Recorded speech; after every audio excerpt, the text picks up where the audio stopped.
Hi, hello, my dear students, my dear children. Welcome to my channel, Social Science Tutor.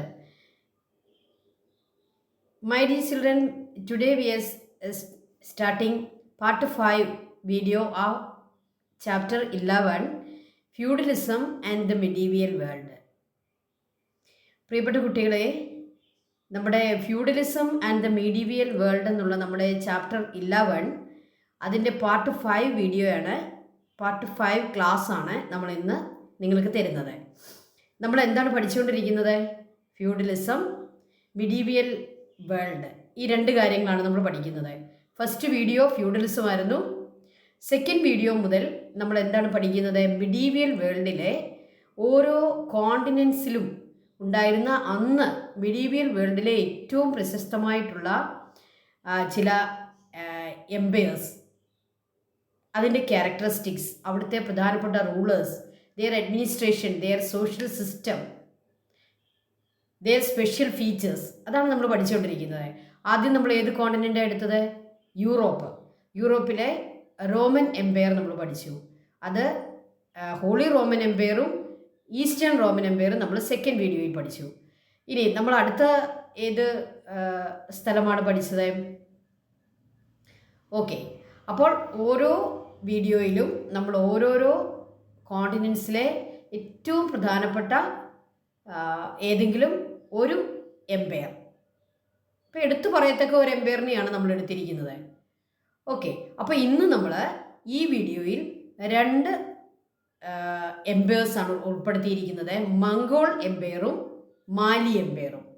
ഇതിൽ Mongol Empire ഏഷ്യയിലെ, central ഏഷ്യയിലെ ഒരു empire ആയിരുന്നു. അന്നത്തെ ഏറ്റവും പ്രശസ്തമായിട്ടുള്ള ഒരു എംപയർ ആയിരുന്നു മംഗോൾ എംപയർ. അതുപോലെ തന്നെ നമ്മൾ ആഫ്രിക്കയിലേക്ക് പോവുകയാണ്. ആഫ്രിക്കൻ കോണ്ടിനെൻറ്റിലെ നമ്മൾ സ്പെഷ്യലി നമ്മൾ മെൻഷൻ ചെയ്യേണ്ട, സ്പെഷ്യലി നമ്മൾ പഠിക്കേണ്ട ഒരു എംപയറാണ് നമ്മൾ പഠിക്കുന്നത്, മാലി എംപയർ. അപ്പോൾ രണ്ട് കോണ്ടിനെൻസിലെ ഒരു എംപയർ വെച്ചാണ് നമ്മൾ ഇന്ന് പഠിക്കുന്നത്. ഏഷ്യയിലെ മംഗോൾ എംപയറും ആഫ്രിക്കയിലെ മാലി എംപയറും. അപ്പം നമുക്ക് സ്റ്റാർട്ട് ചെയ്യാം. നോക്കിക്കേ, മംഗോൾ എംപയറിനെ പറ്റി നമ്മൾ പഠിക്കുമ്പോൾ നമ്മൾ അവിടുത്തെ ഏറ്റവും പ്രധാനപ്പെട്ട അഡ്മിനിസ്ട്രേറ്റർ, അവരുടെ ഏറ്റവും പ്രധാനപ്പെട്ട എംപറർ ചെങ്കിഷ് ഖാൻ. ഇപ്പോൾ ഇവിടെ സ്പെല്ലിങ് നിങ്ങളൊന്ന് ശ്രദ്ധിക്കുക. GENGHIS. ഇത് നമ്മൾ വായിക്കേണ്ടത്, നമ്മൾ ഇദ്ദേഹത്തെ വിളിക്കേണ്ടത് ചെങ്കിഷ് ഖാൻ.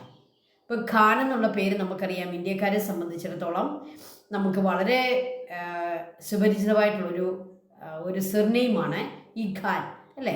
നമുക്കറിയാം, ഫിലിം സ്റ്റാറുകളൊക്കെ ഖാൻ പേരിൽ ധാരാളമുണ്ട്. അപ്പോൾ ഈ ഖാൻ എന്ന് പറയുന്ന ആ ഒരു സെർനെയിം കണ്ടോ, ചെങ്കിഷ് ഖാൻ, ഇദ്ദേഹം ഏറ്റവും പ്രധാനപ്പെട്ട ഒരു മംഗോൾ എംപററായിരുന്നു. മംഗോൾ എംപയറിലെ ഏറ്റവും പ്രധാനപ്പെട്ട എംപററായിരുന്നു ചെങ്കിഷ് ഖാൻ. അപ്പോൾ ചെങ്കിഷ് ഖാൻ്റെ മംഗോൾ എംപയറിനെ പറ്റി നമുക്കൊന്ന് പഠിക്കാം. Prepare a note on the characteristics of the Mongol empire. അപ്പോൾ മംഗോൾ എംപയറിൻ്റെ സ്പെഷ്യൽ ക്യാരക്ടറിസ്റ്റിക്സ്, ദെയർ ഫീച്ചേഴ്സ് എന്തൊക്കെയായിരുന്നു? The Mongols were a nomadic tribe that lived in the eastern part of central Asia. അപ്പോൾ ഇവരുടെ ഒരു area നിങ്ങൾക്ക് മനസ്സിലാക്കുക. നമ്മുടെ ഇന്ത്യയൊക്കെ ഉൾപ്പെടുന്ന ഏഷ്യയുടെ ഒരു സെൻട്രൽ പോർഷൻ്റെ, ഒരു സെൻട്രൽ ഏഷ്യയുടെ ഒരു ഈസ്റ്റ് ഭാഗത്തായിരുന്നു ഈ പറയുന്ന Mongol Empire.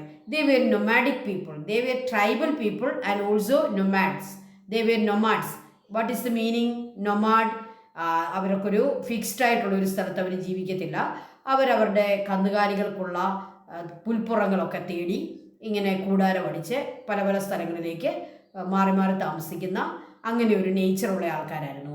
They led a nomadic life and they were tribals. They lived in the eastern part of the Central Asia. Okay. Genghis Khan united the various Mongol tribes which has been fighting each other for a long time and laid the foundation of the Mongol Empire. ഇപ്പോൾ നമ്മൾ Islamic റീജിയനെ പറ്റി പഠിച്ചപ്പോൾ നമ്മൾ കണ്ടു, Arabs എന്ന് പറയുന്ന അവരെ tribals ആയിരുന്നു, അവർ പരസ്പരം ഫൈറ്റ് ചെയ്യുമായിരുന്നു. അപ്പം എന്ന് പറഞ്ഞതുപോലെ തന്നെ അന്നത്തെ ഒരു രീതിയായിരുന്നു ഈ ഒരു നമ്മുടെ ഒരു മിഡീവിയൽ ടൈമിലെ പല ട്രൈബൽസും ഈ ഒരു പ്രത്യേക ക്യാരക്ടറിസ്റ്റിക്സ് ഉള്ളവരായിരുന്നു. അത് അറബ്സ് ആണെങ്കിലും മംഗോൾസ് ആണെങ്കിലും.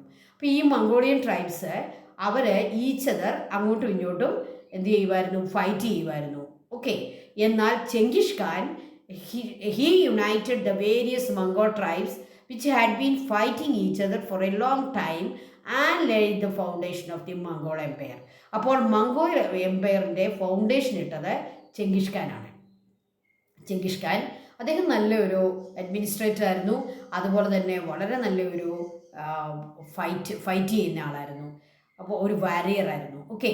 He led the foundation of Mongol empire. His real name was Temujin. ഇദ്ദേഹത്തിൻ്റെ യഥാർത്ഥ റിയൽ നെയിം എന്ന് പറയുന്നത് ടിമൂജിൻ എന്നായിരുന്നു. Temujin. The name Genghis Khan was given to him by the Mongol tribal council. അപ്പോൾ ഈ Mongol tribals അവരെ അദ്ദേഹം unify ചെയ്തു. ഈ ട്രൈബൽസ് എല്ലാം ഒരു യൂണിറ്റ് ആയിട്ട് മാറിയപ്പോൾ അവരുടെ ഒരു കൗൺസിൽ ഇദ്ദേഹത്തിന് കൊടുത്ത ഒരു സ്പെഷ്യൽ നെയിമാണ് ചെങ്കിഷ് ഖാൻ. തെമുജിൻ എന്നുള്ള അദ്ദേഹത്തിൻ്റെ പേര് മാറ്റി അവരദ്ദേഹത്തിന് വളരെ ഒരു കുറച്ചുകൂടി ഒരു ആപ്റ്റായിട്ടുള്ളൊരു നെയിം കൊടുത്തു, ചെങ്കിഷ് ഖാൻ. ഓക്കെ. ആരാണിത് അദ്ദേഹത്തിന് കൊടുത്തത്? Mongol tribal council. The capital of Mongols was Karakoram. നമുക്കറിയാം ഹിമാലയത്തിലെ ഒരു മലനിരയാണ് കാരക്കോറം, അല്ലേ? ഹിമാലയൻ റേഞ്ചാണ്. അതൊരു ഹില്ലി ഏരിയയാണ്, ഒരു പൊക്കം കൂടിയ പ്രദേശങ്ങളാണ് ഈ കാരക്കോറം. ഇവിടെയാണ് മംഗോൾസിൻ്റെ capital. The capital of Mongol war Karakorum. Genghis Khan started a postal system to connect different parts of the country. അപ്പോൾ ഈ നമ്മുടെ 12th to 15th സെഞ്ച്വറി ആ മിഡീവിയൽ ടൈമിൽ പോലും ഇദ്ദേഹം എത്ര ഫോർവേഡ് ആയിരുന്നു ചിന്താഗതിയിൽ നിന്ന് നോക്കിയേ. വെറുതെയാണോ ചെങ്കിഷ് ഖാനെ നമ്മളൊരു ഇങ്ങനെ സ്പെഷ്യലി അദ്ദേഹത്തെ പറ്റി പഠിക്കുന്നത്? അദ്ദേഹം അന്ന് എന്ത് സ്റ്റാർട്ട് ചെയ്തു? Postal system to connect different parts of the country. അദ്ദേഹത്തിൻ്റെ രാജ്യത്തിൻ്റെ പല ഭാഗങ്ങളെ കണക്ട് ചെയ്തുകൊണ്ട് വളരെ എഫിഷ്യൻ്റായിട്ടുള്ള ഒരു പോസ്റ്റൽ സിസ്റ്റം അദ്ദേഹം ഏർപ്പെടുത്തി. അവരെ ഹോഴ്സിനെ ഉപയോഗിച്ച് വളരെ സ്പീഡിൽ ഈ പോസ്റ്റുകളെ അവർ കൈമാറിയിരുന്നു. വളരെ എളുപ്പത്തിൽ അവരെ കത്തുകളും ഇതുപോലുള്ള സാധനങ്ങളും പോസ്റ്റ് വഴി രാജ്യത്തിൻ്റെ പല ഭാഗങ്ങളിൽ കുതിരക്കാരായിട്ടുള്ള പോസ്റ്റ്മാൻമാരെ പോസ്റ്റ് ചെയ്തുകൊണ്ട് അപ്പോയിൻറ്റ് ചെയ്തുകൊണ്ട് അദ്ദേഹം വളരെ എഫിഷ്യൻ്റായിട്ട് ഒരു പോസ്റ്റൽ സിസ്റ്റം അദ്ദേഹം തൻ്റെ രാജ്യത്ത് ഏർപ്പെടുത്തി. അപ്പോൾ അതിനെ കോപ്പി ചെയ്തുകൊണ്ടാണ് നമ്മൾ പിന്നീട് പല രാജ്യങ്ങളിലും ഈ പോസ്റ്റൽ സിസ്റ്റം ഒക്കെ വന്നത്. അപ്പോൾ ചെങ്കിഷ് ഖാൻ്റെ ഒരു സ്പെഷ്യാലിറ്റി ആയിട്ട് നമ്മൾ എപ്പോഴും പറയേണ്ട ഒരു കാര്യമാണ് an efficient postal system introduced by Genghis Khan in his country. This was known as Yam. അപ്പോൾ അവരുടെ മംഗോൾ ഭാഷയിൽ അവർ ഈ പോസ്റ്റൽ സിസ്റ്റത്തെ വിളിക്കുന്ന പേരായിരുന്നു Yam. Okay. This was known as Yam. Horses were used for efficient functioning of the system. നമുക്കറിയാം അന്ന് കാലത്ത് ഈ ട്രാവലിംഗ് എന്ന് പറയുന്നത് അല്ലെങ്കിൽ ട്രാൻസ്പോർട്ടേഷൻ എല്ലാം നടത്തിയിരുന്നത് ഹോഴ്സിനെ ഉപയോഗിച്ചായിരുന്നു. അതുകൊണ്ട് തന്നെ പോസ്റ്റൽ സിസ്റ്റത്തിലും ഈ ഹോഴ്സസിൻ്റെ അവരുടെ ഒരു ഹെൽപ്പ് ഉണ്ടായിരുന്നു.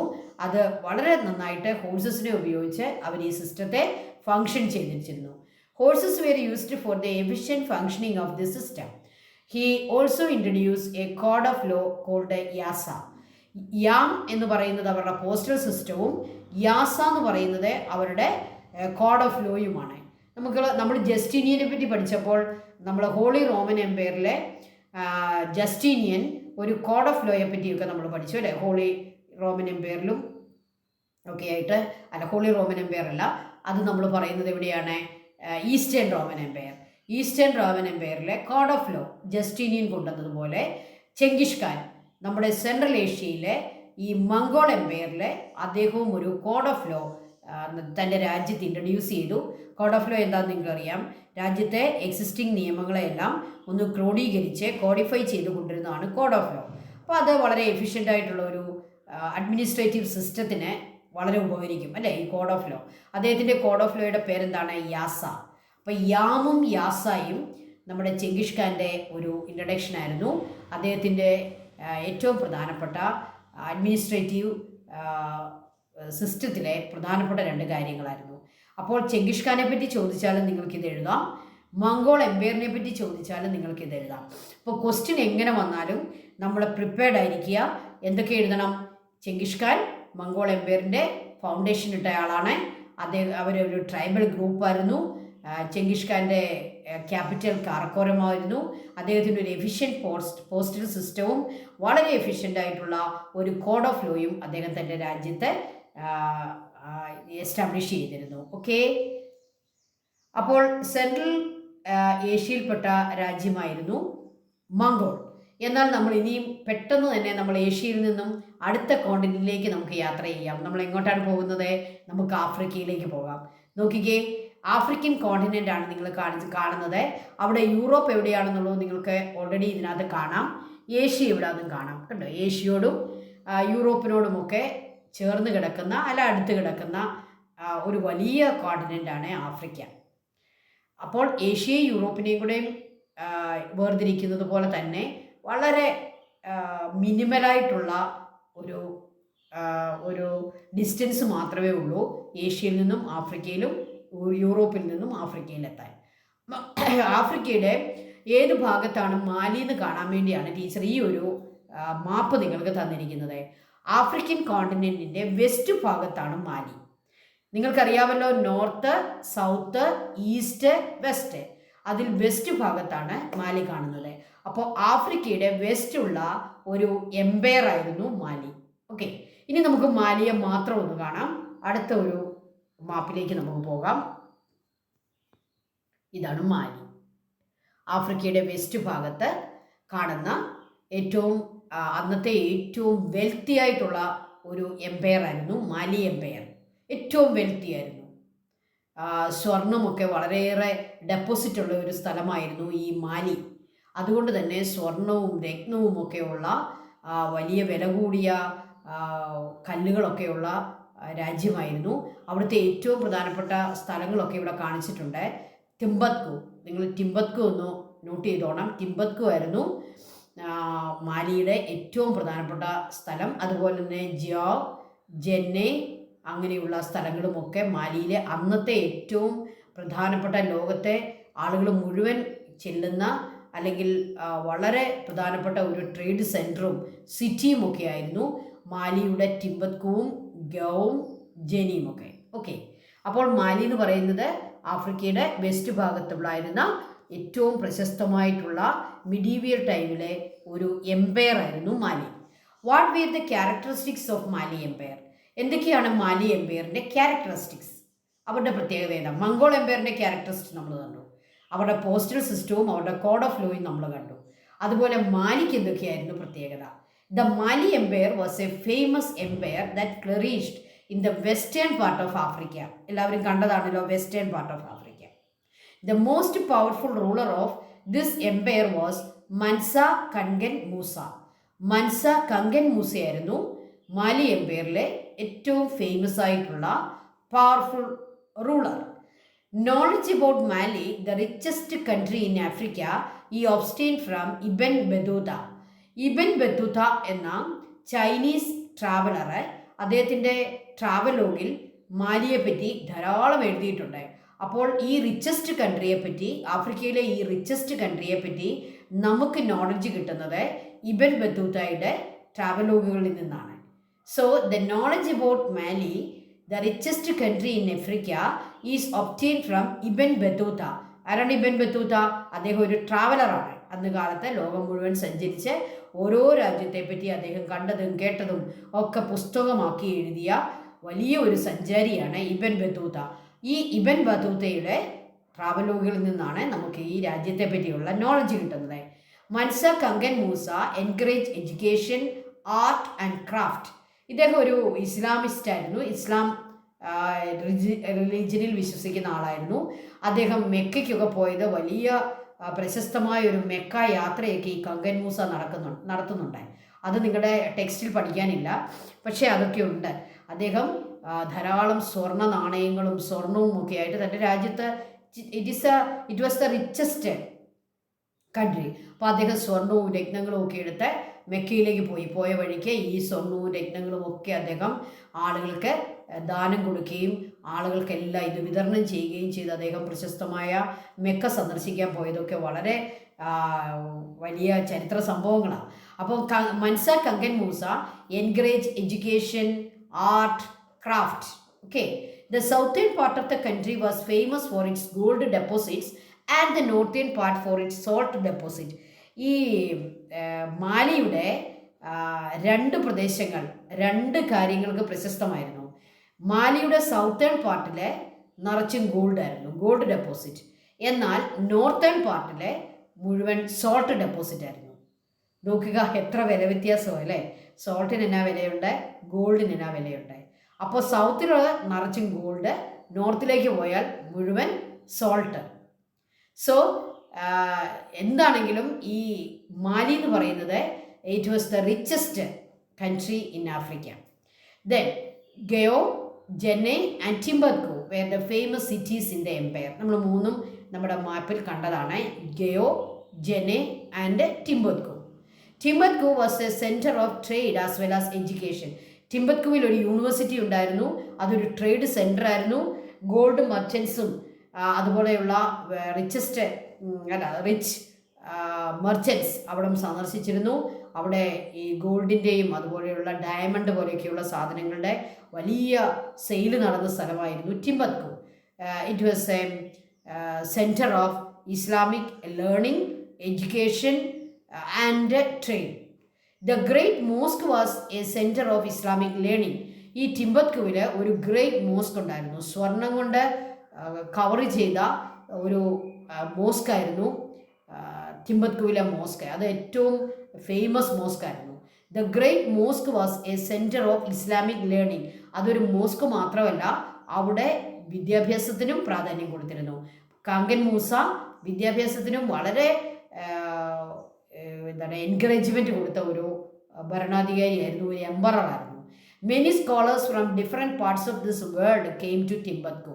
കങ്കൻ മൂസ വലിയ പാരിതോഷികങ്ങൾ കൊടുത്ത് ലോകത്തിൻ്റെ വിവിധ ഭാഗങ്ങളിൽ നിന്നും സ്കോളേഴ്സിനെ, പണ്ഡിതരായിട്ടുള്ള ആളുകളെ, സ്കോളേഴ്സിനെ ഈ ടിംബക്ടുവിലേക്ക് കൊണ്ടുവന്ന് താമസിപ്പിക്കുകയും അവരുടെ സേവനം തൻ്റെ രാജ്യത്തിന് ഉപയോഗിക്കുകയും ചെയ്തിരുന്നു. അപ്പോൾ അത്രമാത്രം ഫോർവേഡായിട്ട് ചിന്തിച്ച ഒരു എംപററായിരുന്നു കങ്കൻ മൂസ. അദ്ദേഹത്തിൻ്റെ മുഴുവൻ പേരെന്താണ്? Mansa Kankan Musa. അപ്പോൾ മാലി എംപയറിനെ പറ്റി നിങ്ങൾക്കൊരു ഐഡിയ കിട്ടിയെന്ന് ഞാൻ വിചാരിക്കുന്നു. മാലി എംപയർ എവിടെയാണ്? ആഫ്രിക്കൻ കോണ്ടിനെൻറ്റിലാണ്. ആഫ്രിക്കൻ കോണ്ടിനെൻറ്റിൽ എവിടെയാണ് മാലിയുടെ പൊസിഷൻ? Western Africa. അതുപോലെ തന്നെ മാലി എംപയറിലെ ഏറ്റവും പ്രധാനപ്പെട്ട എംപററായിരുന്നു മൻസ കങ്കൻ മൂസ. മാലി എംപയറിൻ്റെ പ്രത്യേകത എന്തായിരുന്നു? It was the richest country in the African continent and it was a centre of Islamic studies, education, craft and art and craft. Many scholars from different parts of this world came to Timbuktu. The great mosque was a center of learning and Timbuktu was a center of trade, Islamic learning and education. Okay, southern part of Mali, it was rich in the deposits of gold and the northern part for its salt deposits. Okay, അപ്പോൾ നമ്മൾ രണ്ട് എംപയറിനെ പറ്റിയാണ് പഠിച്ചത്, Mongol empire and Mali empire. മനസ്സിലായല്ലോ? അപ്പോൾ നമുക്ക് ഇനിയും അമേരിക്കൻ, ഈ മിഡീവിയൽ ടൈമിലെ അഡ്മിനിസ്ട്രേഷനെ പറ്റി, അമേരിക്കയിലെ പ്രധാനപ്പെട്ട എംപയേഴ്സ് ഏതൊക്കെയായിരുന്നു, എംപറേഴ്സ് ആരൊക്കെയായിരുന്നു, അത് നെക്സ്റ്റ് ക്ലാസ്സിൽ നമുക്ക് പഠിക്കാം. അപ്പോൾ അടുത്ത ഒരു വീഡിയോയോടുകൂടി നമ്മുടെ ഈ ഒരു ചാപ്റ്റർ ക്ലോസ് ആവും. അപ്പോൾ ഒരു 6th വീഡിയോ ഉടനെ ഉണ്ടാകും. എല്ലാവരും നമ്മളെ ഫോളോ ചെയ്യുക. നിങ്ങൾ ആരെങ്കിലും ഇനിയും ടീച്ചറിനെ സബ്സ്ക്രൈബ് ചെയ്തിട്ടില്ലെങ്കിൽ പ്ലീസ് നിങ്ങളൊന്ന് സബ്സ്ക്രൈബ് ചെയ്യണം. നമ്മുടെ സബ്സ്ക്രൈബേഴ്സിൻ്റെ നമ്പറൊക്കെ നിങ്ങളൊന്ന് നോക്കണം, അത് ഇൻക്രീസ് ചെയ്യുന്നുണ്ട്. അപ്പോൾ നിങ്ങളൂടെ ഒന്ന് സബ്സ്ക്രൈബ് ചെയ്താൽ നമുക്ക് നല്ല ഇമ്പ്രൂവ്മെൻ്റ് ഉണ്ടാകും. അതുപോലെ തന്നെ ലൈക്ക് ചെയ്യണം കേട്ടോ, എല്ലാവരും ലൈക്ക് ചെയ്യണം. അതുപോലെ നിങ്ങളുടെ കമൻറ്റുകളൊക്കെ എഴുതണം. ടീച്ചറിൻ്റെ ക്ലാസ് ഇഷ്ടപ്പെട്ടെങ്കിൽ നല്ലതാണെന്നൊക്കെ എഴുതുക. ഇഷ്ടപ്പെട്ടില്ലെങ്കിൽ അങ്ങനെ എഴുതിക്കോ, കുഴപ്പമില്ല. ഇഷ്ടമില്ലെങ്കിൽ അങ്ങനെ എഴുതിക്കോ. ഇഷ്ടമാണെങ്കിൽ നിങ്ങൾ എഴുതണം കേട്ടോ. അതുപോലെ ലൈക്ക് ചെയ്യണം. അതുപോലെ സബ്സ്ക്രൈബ് ചെയ്തിട്ടില്ലെങ്കിൽ ആ സബ്സ്ക്രൈബ് ബട്ടനൊക്കെ ഒന്ന് അമക്കണം. അങ്ങനെ ടീച്ചറിൻ്റെ സബ്സ്ക്രൈബേഴ്സിൻ്റെ നമ്പറൊക്കെ ഒന്ന് കൂടട്ടെ. ഓക്കെ, അപ്പോൾ എല്ലാവരും അടുത്ത 6th വീഡിയോ നമുക്ക് ഉടനെ ഉണ്ടാകും. So thank you children, thank you so much, may God bless you all.